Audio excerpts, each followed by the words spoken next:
దీన్ని త్వరగా ఒక మంచి మన్నులో వేసి, కాలక్రమేణా గొబ్బరం వేసి, జలం వేసి అతను దాన్ని పెంచుతాడు. అది పెరిగి పెద్దదై, పెద్ద మానై కొన్ని తలమారులకి పళ్ళు ఇచ్చే ఒక పెద్ద వృక్షమవుతుంది. ఇందులో ఆ ఒక్క ఆ సీడ్‌కి, ఆ విత్తనానికి 50%.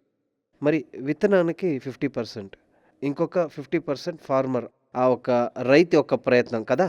సరైన సమయంలో, మంచి భూమిలో ఒక మంచి విత్తనాన్ని నాటి, యదార్థంగా దానికి కావాల్సిన పదార్థాలు వేస్తూ, ఎండ పడకుండా కాపాడి, పెద్ద గాలి నుంచి దాన్ని కాపాడి, అన్ని ప్రొటెక్షన్ ఇచ్చి, పెంచి పెద్ద వృక్షమైన తర్వాత భయపడే అవసరం లేదు.